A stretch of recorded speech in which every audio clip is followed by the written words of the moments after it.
This is something we've been warning you about for years, but at the end of last month, Immigration and Customs Enforcement announced that they had recovered 70 missing children who were caught up in a human trafficking operation in Texas. Now, this wasn't in Mexico or in China or Iran. This is in the United States of America, in Texas. The rescued children ranged in age from 10 years old to 17. And you know, of course, that they weren't using kids as cheap labor, and at least not just that. These are probably sex slaves. And the Biden border invasion is causing this. There's no doubt about that. And Joe Biden knows this, but still, he's doing nothing to close the border. Jaco Booyens is the founder of ShareTogetherNow.org, and he has devoted his life to fighting human trafficking. Jaco, thanks for being here. You've been on with us many times before talking about this issue. And how is it looking under Donald Trump as compared to how it's going now? Dr. Gina, thank you. And thanks to the network for tackling tough subject matter. We gained tremendous ground under President Trump.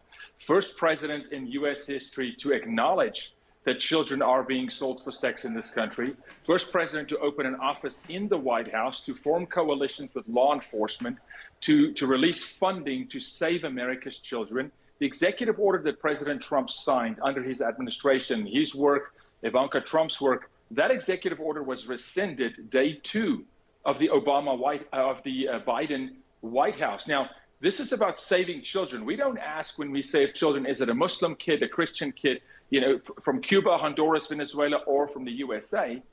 The Biden White House is yet to answer why they would reverse in order to defend and protect America's children. It's terrifying, and it makes absolutely no sense whatsoever. Explain to us how this works, because, Jaco, if I'm just a normal person out there on the street, which some people think I'm normal, some think I'm not normal at all, but just being an average person on the street, this isn't something that, you know, we see gas prices, right? We see inflation. We see ridiculous pollution of our environment with their stupid windmills and all the rest of the junk they do to try to impose their values on us.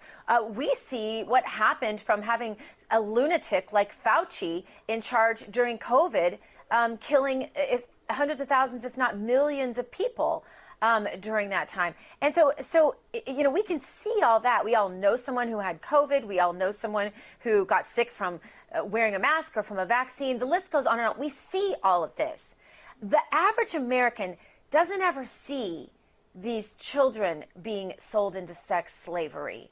And I don't even like the word trafficked, honestly, because that, to me, sounds like someone's just bustling them around the country or something. It doesn't sound like slavery, which is what this is. And as I mentioned in the open, the largest slave trade in history is happening right now. And while Joe Biden talks about reparations and everything else for slavery that happened before any of us were even born, in most cases, he doesn't seem to care about these children being slaves.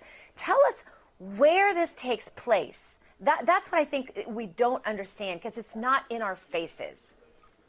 Dr. Gina, we'll talk about the border, and it's decimating our youth. It's decimating the resources in our country to fight trafficking. But let's just talk about American-born children.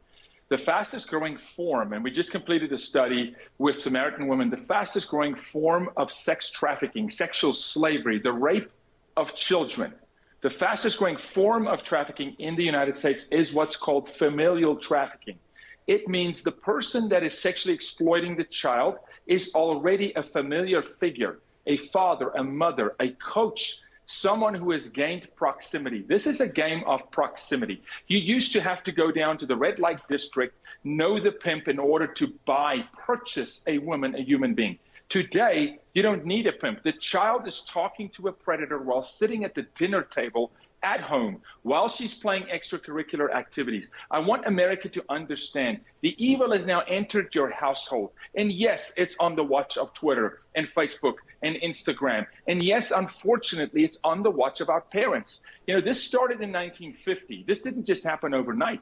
Alfred Kinsey in 1950 did a study sexually indoctrinating children, saying that they enjoy it. That spurred the Love is Love movement in the 1960s. And now all of a sudden, Americans are saying, what do you mean Disney wants to proactively target our children? What do you mean the gay choir of San Francisco is boldly singing, we're coming for your children, and you won't even notice it? Because it's been coming for 60 years. We need to know that that evil has crept into our communities. This is why you see sexual indoctrination in the classroom for kindergartners or 10-year-olds learning about anal sex in the classroom. It is here. It is the largest threat on America today. They're coming for the children. And if you break children sexually, we will not have an America to defend in the future. Yeah, I'm glad you brought up Alfred Kinsey. Alfred Kinsey is a book, one of the very first political books I ever read in my life about the sexualizing of children. He tested babies to the point of orgasm to try to prove that all children were sexual. He sexually molested and abused for purposes of research. Children, gay people, minorities. He was as absolutely eugenic as they come, eugenicist as they come. And if you don't know about him, you need to know about him because, you know, my political mentors from my young years in politics were trying to teach me about him and telling me all of these things would happen that we're actually seeing today. It's very important history that certainly our children should be reading in college, and of course they're not. A lot of parents, though, might say, I'm never going to sell my children into sex slavery, and I can't afford gas, and I can't afford heating for my house, and I can't even afford a house. I'm hearing that all the time now from people. So this might not be a paramount issue to them. Tell them why this does matter to them. Yeah, and let's tie this together with the pro-abortion movement. Let's tie it together with what happened in COVID. In COVID, we saw an epic rise in domestic violence. We saw an epic rise in sexual abuse of children.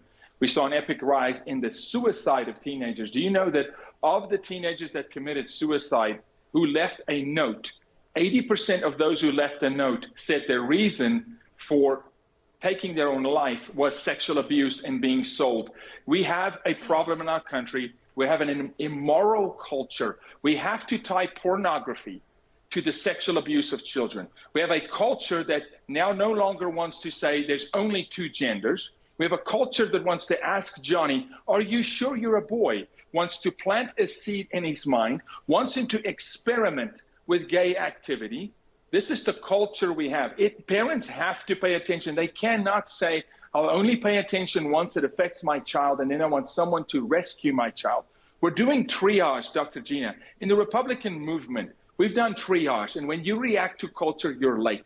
It's time that we take the narrative back, that we take our children back, that we understand our local children, they're under attack. They're being desensitized to sex at age 5. They will become prey to predators. There's no question. And then we have to tie this open border to this issue. The White House has been duly informed about the actual numbers of American children being sold into sex. The White House has been duly informed that 60% of the children that are approaching the Mexico-U.S. border tonight have already been sexually exploited by the cartel before they're arriving at the border. They have been put on notice. They are now complicit. The Biden administration is now complicit with American children being raped.